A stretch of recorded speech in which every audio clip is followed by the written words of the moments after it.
Hey, what's up, everybody? Logan Hartle and Aurelien here. We're talking about a book today. Today is our book review day. So today we're going to talk about the book, The War of Art by Stephen Pressfield. For those of you who have not read this book, it's a very quick read, very interesting read. It's in three sections, and we're going to talk mainly about the first section today. The first section of that book. The second section is about a book. It's called Turning Pro, and that's another book in his series. So we might do that one at a later time. But yeah, we really want to harness or focus in on the first section of that book, which is all around the concept of resistance and the resistance that we feel when we're trying to accomplish something that's our calling in life, or that's our business calling, or it's our personal calling, or the things that we want to do with our lives. So Aurelien, I'll let you jump in. What did you think? Yeah, I love so one definition stuck with me, which was basically the definition of resistance, which is I think where we should be starting. And the author defines it as the difference between the life we live and the potential life we have within us, and that's very true. And I have to say, I have elements in my life where I experience a lot of resistance, Mm-hmm. and it's great to discuss them right now with you, Logan, as we discuss this book, because it makes me realize exactly where those areas are and what I Mm-hmm. need to work on. And I have this idea of a specific fund I'd like to work on, and because some of the tasks I need to do, some of them didn't go as well, or the results weren't there right away, I kind of started focusing on other tasks. But it's very important, following the advice in the book, to go against that resistance, because Mm-hmm. this is, I think, part of the my next chapter has to do with that. So I'm gonna revisit those tasks and put them back on my agenda and Mm-hmm. do them, just do them. Yeah. Yeah, I think that's absolutely correct. You know, one of the things that he mentions in the book, and it's not a direct quote, but he says, sitting down to write for him was harder than actually writing. The hardest thing for him to do was actually sit down to start writing. And he said once he was there and got into the swing of things, and we all feel that when we're going through our daily lives, we know there's things we need to get done.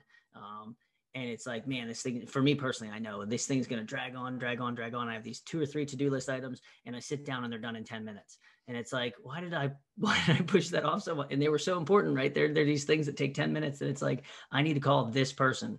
And I called that person, I made the appointment. And now it's like, this could be a listing, or this could be a property I buy. And it was just that resistance. Like, and I think it's always there more. It's always more prevalent when it's something uh, that is important to us. It's something that could potentially take us to the next step, take us to the next level of our journey. It always, sorry, my light just fell off there. It's fine. Resistance is happening right now. No, it always is something that that we feel that pull back when we're getting ready to break through that next level. And it's I know I feel that, and there's a lot of fear involved there. That it might be fear, it might be anxiety, it might be you tend to procrastinate, or get lazy because or fill, one of the concepts he talks about is filling your time with things that aren't the most important thing, as a form of resistance. You fill your day up with menial tasks that aren't the real thing that you need to get done. And they're just other forms of resistance. And he goes through multiple different things in our lives that we do that are actually resistance and keeping us from living the life we want. But yeah, it's a fascinating book. It really is.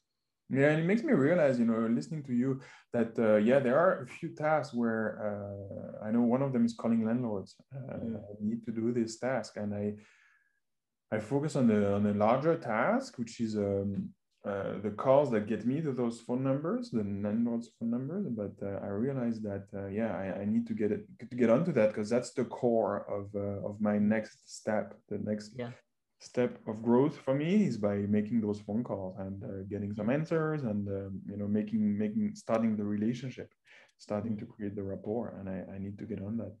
So yeah, it's a great discussion and conversation to discuss.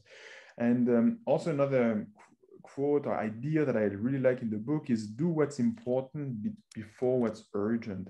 mm, And sometimes, so I have some properties I take care of, and sometimes, you know, there are emergencies, but nothing is truly an emergency, you know, unless it's something happened to a family member. But otherwise, everything can wait, and usually I'm better off when I wait and deal with what's important first, rather than conceding to what people consider as emergencies, which are not emergencies.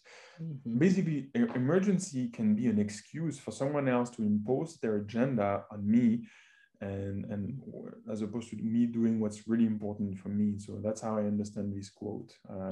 There are important things, and then there are people who come up to me with their emergencies and try to get those emergencies to take precedent versus to what it is I'm supposed to be doing. Absolutely. No, that's critical. That's a great point. I have the same thing happen all the time. And it's definitely, you know, for me, prospecting is the most important thing, because ultimately I want to be doing what I'm doing right now for the next, 30, 40 years. So in order for that to continue and that to keep to happen, I have to keep a pipeline full, whether it's the investment side or the brokerage side. And so it's very easy to come in the next day and say, someone responded to a letter of intent. Somebody wants to place an offer even. And those are things that are going to make money, but it's very easy to take the next 2-3 days and fill it up with the day-to-day work tasks that I have to do. And all of a sudden, 3 days later, I've not done any prospecting. And it's, if I allow that to happen and continue to allow that to happen, I'll reach the point where it's, I built this book of business, built this pipeline, executed on it and made some money. And then all of a sudden the pipeline's dry because I haven't done anything. And so it's for me, the most important thing is to come in every day and get my prospecting done before I do anything. So that way it's such a difficult task to sit down and do, because you're right. It makes you nervous to call these people, or make you, you're worried about what's going to happen, what they're going to say. But it's, once I'm done with it, it's like there's such a weight that's gone that I'm like, okay, I got that done. Now I can focus on these things. Now I can go into my email. Now I can go into this, and doing those important things first.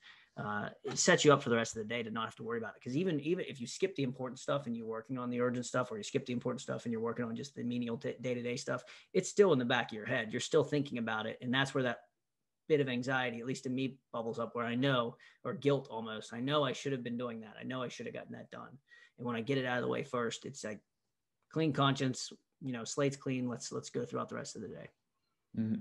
And another idea I like, which is not from the first chapter, but from the second chapter, is a professional. When he talks about a professional, knows their limitation and recognizes the limitations and hires help. And I think that's key. And I think that's a piece of advice that really applies for me. And it makes me think of one of the conversations we've had with Bridger Pennington when we had him on the show. When he was talking about creating a fund and then hiring people to be a part of your fund. And that's something, we were talking offline about how, for your fund, you were thinking of bringing money partners in who would raise the capital. So, and I think, to me, that's part of the next chapter also, looking at, okay, what is it I want to do? What do I want to focus on? And what am I going to hire out? Where am I going to get the help from? And who will I add to the team to do that? And I think that's a mindset shift that's about to necessarily happen for me, I think. No, that's awesome. It's definitely a mindset shift, and it's one that I've had to go through lately, because as specifically on the brokerage side of what I do, I've recently hired someone to do all of my offering memorandums.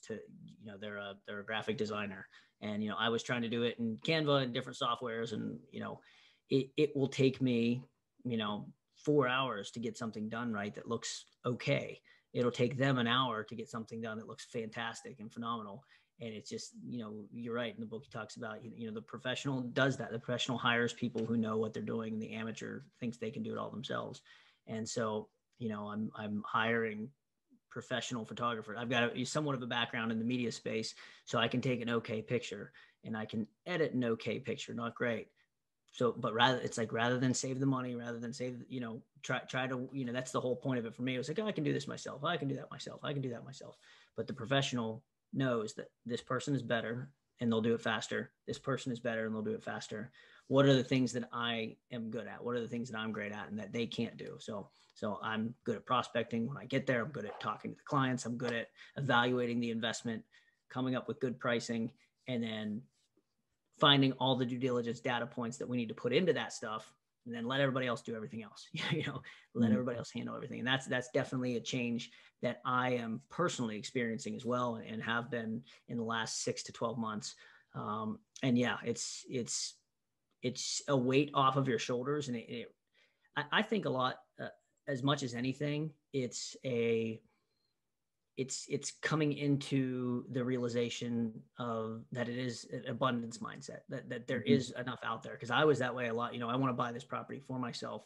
I don't want partners. I want to have this because, there's just this one property and I don't want to give up 30, 40, 50% of it. As opposed to thinking there are so many properties out there. There's a huge abundance of properties, both on the brokerage side and on the investment side. I'm going to give a little bit of it away, or half of it away, because I know I'm going to make up the difference in the long term. And now I only have to focus on the things that I'm good at. I have to focus on my superpower, and they can focus on their superpower. So no, that's powerful stuff there. That's a good shift. I'm very early in my shift of outsourcing that stuff, but it's been great so far. Yeah, and it's the joys of working through all this together as we progress and do this podcast, and people get to see part of our stories and how we write those stories together. And I think it's also the beauty of having those interviews we have with people, for example, that are experts in areas like a fund, because that's the next chapter. So you want to lean on people who have the expertise, and then benefit from this expertise, and then grow with them. And also I want to say, I really enjoy doing those book reviews, and I hope the audience enjoys it too, because we bring some of the ideas we found interesting, and we see how we find that they apply in our own personal lives. And usually when you hear something and can apply it in your life, that means that you've digested the idea and that you've made something out of it. So hopefully you all find it helpful, and we enjoy making those episodes for sure.